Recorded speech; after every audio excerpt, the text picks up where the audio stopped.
Yeah, I think I'm even more skeptical. So my answer would be like, you can't. You can't navigate it. And if you're in the insurance system, you can't navigate it. It's nearly impossible. So, I mean, you can go through the 125-page member guide that most of these plans have, and if you read it, you still come across, it's like reading hieroglyphics. Like it's nearly impossible to understand.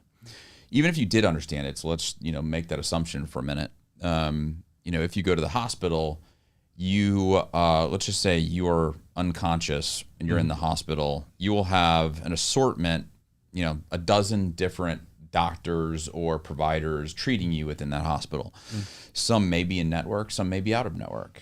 You may be going to an in-network hospital, but your anesthesiologist is out of network, or your labs are out of network, or your emergency room doc is out of network. Like it's nearly impossible within that scenario to navigate.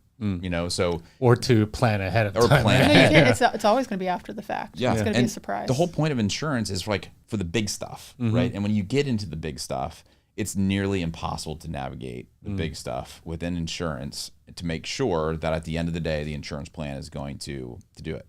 I mean, my daughter's ear tubes, like the doctor called the insurance company beforehand and said, is this covered? Yes, it's covered. We went to the hospital that is in network and got this procedure. We still got a bill later that said, oh, sorry, it's not covered. Wait, hold on a second. Like you just said it was covered, And so we tried to navigate that, and you still, at the end of the day, the insurance plans have you kind of by the whatever. And, they can do whatever they want.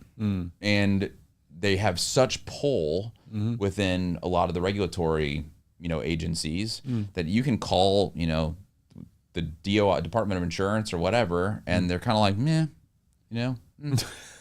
and so they really, that really right. is the truth of this, is that they have so much pull. There's not more lobbying done by any other industry than pharma, hospitals, and health insurance.